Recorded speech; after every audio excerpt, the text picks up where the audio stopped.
Pasimpleng nakabantay lang ang asong ito sa paparating na ferry sa Polbato Port, Bogo City, Cebu.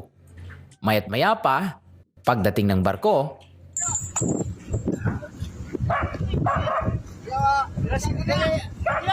magiliw itong sinalubong ng tahol ng aso at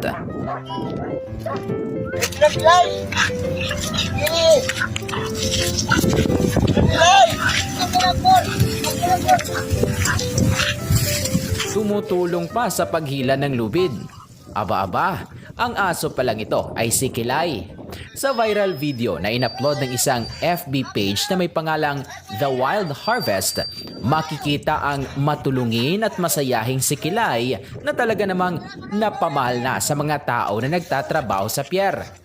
Ngunit sa likod pala ng magiliw na si Kilay ay may malungkot pala itong istorya.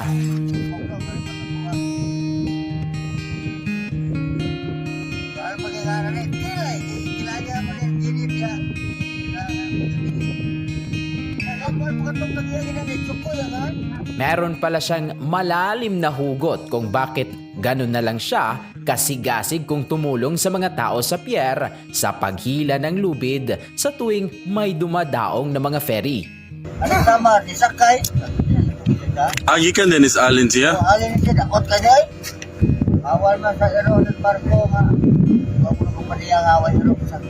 Gabi nila kamok, bayan mo sa. Panahog nila dito sa Matnog.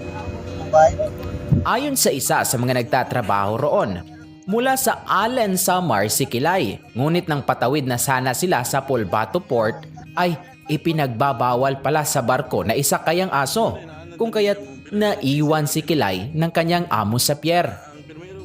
Mula noon, hindi na umalis si Kilay sa pier at tuwing may paparating na barko ay sinasalubong niya ito at tumutulong sa paghila ng lubid sa pag-aakalang lula ng barko ang matagal na niyang inaantay na amo. Minsan na ring ikinulong ang ilang tao roon si Kilay sa takot na baka makakagat ito ng mga pasahero, subalit naawa rin sila dahil sa tuwing may dumadaong na barko ay labis itong umiiyak at napakalakas ang tahol. Sa payo na rin ng isang Department of Agriculture personnel sa lugar, muling pinalaya si Kilay. At mapasa hanggang ngayon ay ito na ang kanyang nakasanayan, ang tumulong sa mga nagtatrabaho sa pier.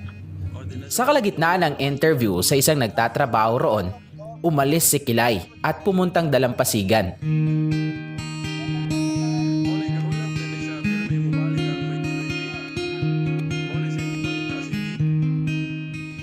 May paparating pala na ferry, kaya't humanda na ito para salubungin ang barko at marahil umaasa pa rin na isa sa mga lula nito ang kanyang inaantay na amo.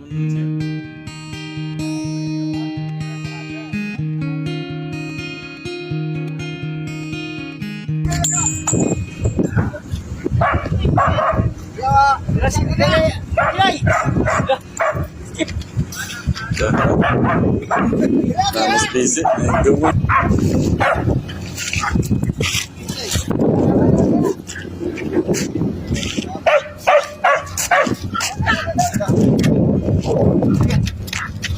Gawin.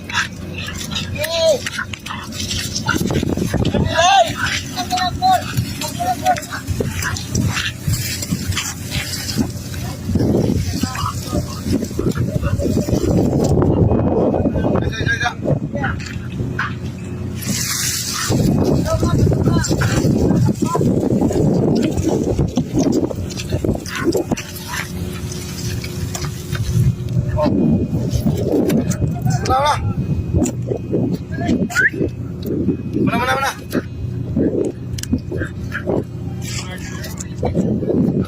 Hindi man natin alam kung kailan si Kilay susunduin ng kanyang amo. Isa lang sa ngayon ang sigurado tayo.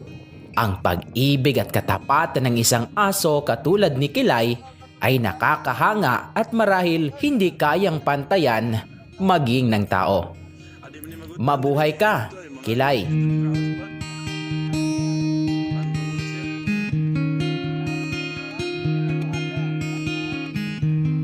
Ang bahaging ito ay hatid sa inyo ng DTX Coffee Mix.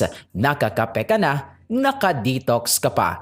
para sa kampyon na estasyon. Ako si Kabanderang Melmar de la Cruz, bumabandera ng totoong serbisyo publiko at kasiyahan sa Iloilo. Radyo Bandera